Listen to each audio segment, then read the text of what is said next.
बड़ा ही सुहावना मौसम। और मैं इस वक्त अपने टेरेस पर बैठकर गुनगुनी धूप के नीचे आप सबको संबोधित कर रहा हूं। मित्रों, आज मेरे मन में एक बात आई कि मेहमान नवाजी हमारे देश का एक बहुत बड़ा गुण है। हमारा देश मेहमान नवाजी के कारण जाना जाता है। हम सब मेहमान के आने से बहुत खुश होते हैं और जहां तक संभव हो सके उनकी हर तरह से आवभगत करना चाहते हैं। हो सकता है कि नई पीढ़ी के लोग मुझसे उतने सहमत नहीं हों, पर मैं इसमें बिल्कुल भी गुरेज नहीं करता बोलने में कि हम सब चाहे कितने भी व्यस्त हों, मेहमान नवाजी में हमेशा अव्वल रहना चाहते हैं। दोस्तों, मैं आपका दोस्त Maninder Singh Chandhok, life appreciation coach, golden words के साथ हर दिन सुबह 11 बजे आपसे जुड़ता हूं। मेहमान नवाजी की बात क्यों आई मेरे मन में? मेरे यहां पर हमने 4 रूम दे रखे हैं होम स्टे के लिए। मध्य प्रदेश शासन से हमारा पंजीकरण है, रजिस्ट्रेशन है, और देश विदेश से लोग आते हैं, मेहमान आते हैं, यहां रहते हैं। तरह तरह के लोग आते हैं। तरह तरह से मतलब अच्छे अच्छे लोग आते हैं, क्योंकि हम लोग बहुत ही चूजी हैं होम स्टे को देने में, होस्ट करने में हम लोग थोड़े चूजी हैं। तो जब ये मेहमान आते हैं और हमारे यहाँ पर घर पर रहते हैं, तो मन से ये करता है कि हम उनकी बहुत आवभगत करें। कुछ मेहमान कुछ रिजर्व किस्म के होते हैं, तो फिर थोड़ा हम उनके साथ एडवांस नहीं होते। पर कुछ मेहमान जो कि बहुत हमारे साथ घुलना मिलना चाहते हैं। एक्चुअली जो आत्मा है होम स्टे की वो यही है कि हम उनको अपना कल्चर बताएं, उनका कल्चर समझें। तो जब हम उनको देखते हैं, उनसे बात करते हैं, और जब देखते हैं कि वे भी हमसे घुलना मिलना चाहते हैं, तो बहुत अच्छा लगता है। इसी तरह का एक परिवार इन दिनों हमारे यहाँ रुका हुआ है। आज सुबह ऐसी बात हुई और मैंने कहा कि नाश्ता हम सब साथ में करेंगे, तो उनको बड़ा अच्छा लगा। और फिर हम सब ने मिलकर नाश्ते का इंतजाम किया, नाश्ता लगाया और साथ में नाश्ता किया। मेरे एक मित्र हैं जो कि हर दिन गुरुद्वारे जाते हैं, और करीब उनको 45 मिनट लगता है आना जाना और गुरुद्वारे मत्था टेकने के। मैंने बातों बातों में ही अपने मेहमान को ये बोला कि इस तरह की आवभगत करके हम सब ये समझते हैं कि हम गुरुद्वारे हो आए। क्योंकि मेहमान का स्वागत करना, मेहमान की आवभगत करना और मेहमान को हर तरह से उसकी सुख सुविधा का ख्याल रखना, ये हमारा पहला कर्तव्य हो जाता है। और ये हमारे देश का एक बहुत पुराना एक चलन है, ट्रेडिशन है, और हम इसी कारण जाने जाते हैं। हम भारतीय खुद भूखे रहकर अपने मेहमान को खिलाना पसंद करते हैं। हम भारतीय अपनी सुविधाओं को छोड़कर असुविधा में आकर दूसरे की सुविधाएं तलाशने में लगे रहते हैं। इसीलिए हम भारतीय हैं। हमें भारतीय होने पर गर्व है। ऐसा भारतीय होना, ऐसा मनुष्य होना, ऐसा इंसान होना मैं बहुत अच्छा मानता हूं। तो ऐसी बात चली आज मेहमान नवाजी की, तो मैंने सोचा कि मेहमान नवाजी के बारे में आपसे कुछ बात करूं, जहां तक संभव हो सके। आजकल तो खैर अब मेहमान बिना बुलाए आते ही नहीं है। जब से मोबाइल का जमाना आया है, जब से कम्युनिकेशन फास्ट हुई है, तब से हम पहले पता कर लेते हैं कि भाई मेहमान हम आए कि नहीं आए, आप घर पे हो कि नहीं हो। तो वो जो एक ओरिजिनल पन था वो खत्म हो गया। पहले क्या होता था कि फोन जब नहीं होते थे, तब अचानक मेहमान टपक पड़ते थे, और जो उस वक्त जो भगदड़ मचती थी और उस वक्त जो उनकी सुख सुविधा के लिए भागदौड़ होती थी, उसको हम जैसे लोगों से अपेक्षा, हम जैसे लोगों के अलावा और कौन जान सकता है। हम लोग जब जबलपुर में रहते थे उस समय, और अचानक कोई मेहमान मान लीजिए आ गया, तो खासकर संडे का दिन अस्त व्यस्त दिन रहता था। कभी देर से उठ रहे हैं, कभी कोई सामान कहाँ बिखरा पड़ा है, कोई सामान कहाँ बिखरा पड़ा है, और अचानक दरवाजे पर दस्तक हुई। और जैसे ही दस्तक हुई, तो मन में एक आता था कि न जाने कौन आ गया। तो एक उत्सुकता होती थी दरवाजे तक जाने की कि न जाने कौन आया है।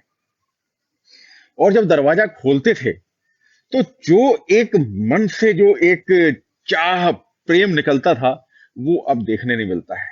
जब मन से निकलता था, अरे वाह आप आए, अरे क्या बात है, और फिर हम वहीं से आवाज देते थे मम्मी को, पापा को, कि मम्मी देखो कौन आया है, मौसी आई हैं, मम्मी देखो कौन आया है, मामा जी आए हैं, मम्मी देखो कौन आया है, फलाने अंकल आए हैं। तो वो जो एक मन से जो चाह निकलती थी, मन से जो एक पुकार निकलती थी, वो अब मुश्किल है देखना। और फिर जब वो व्यक्ति अंदर आता था, मेहमान अंदर आता था, तो हम सब भागते दौड़ते थे, कभी सोफे से कपड़े हटा रहे हैं, कभी गिलास नीचे गिरा हुआ वो उठा रहे हैं, कभी दरवाजा बंद कर रहे हैं, कोई कहीं पर्दा आगे कर रहे हैं। तो वो जो सीन था, वो देखते बनता था।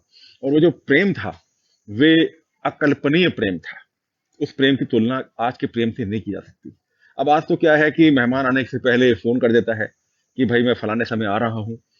मेहमान आने के पहले बता देता है कि मैं फलानी तारीख को आऊंगा और फलानी तारीख को चला जाऊंगा।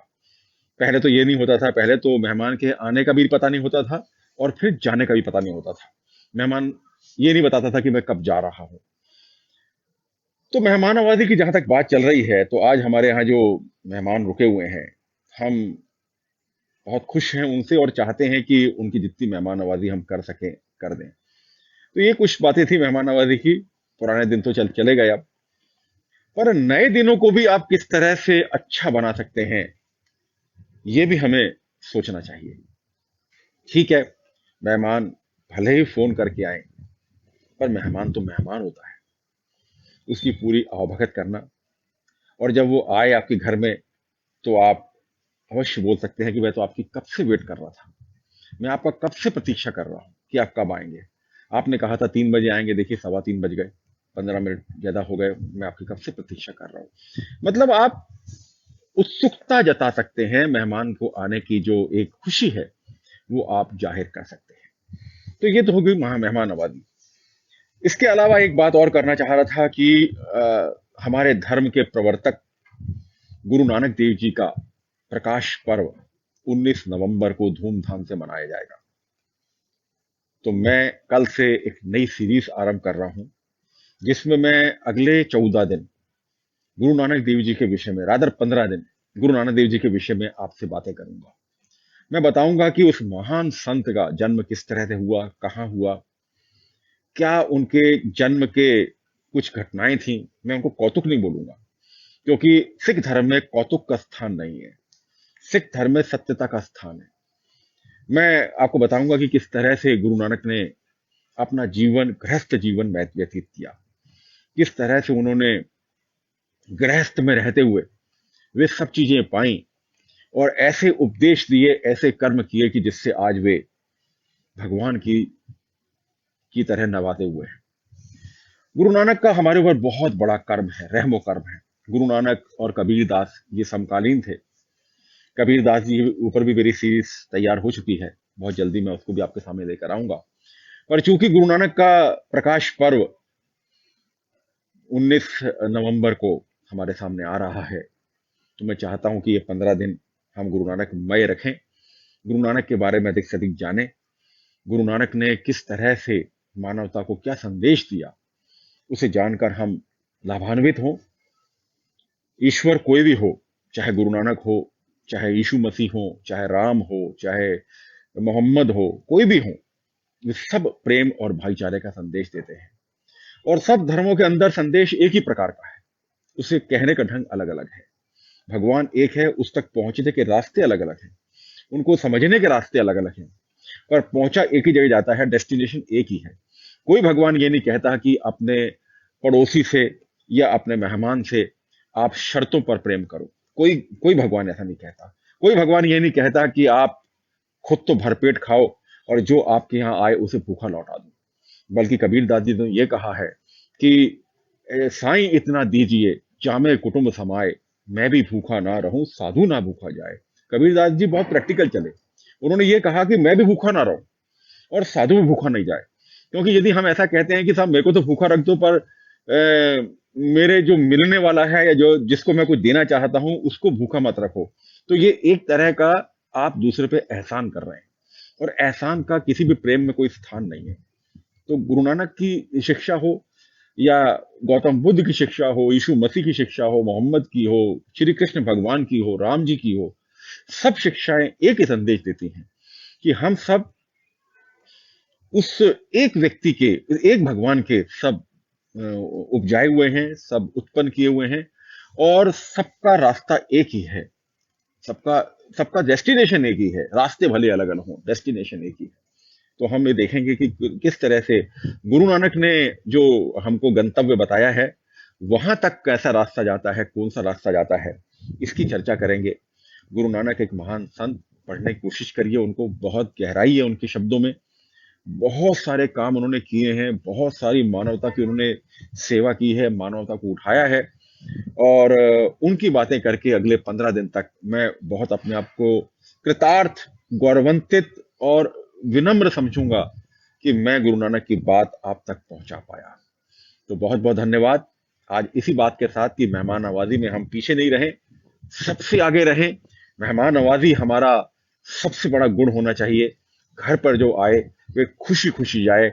शायद यही सच्ची भगवान की पूजा है। शायद यही सच्चा गुरु नानक का, गुरु नानक की जो मैं बात बताने जा रहा हूं आपको, गुरु नानक की जो व्याख्या करने जा रहा हूं, गुरु नानक के विषय में आपके साथ चर्चा करने जा रहा हूं, शायद वो इसी के साथ अंडरलाइन हो।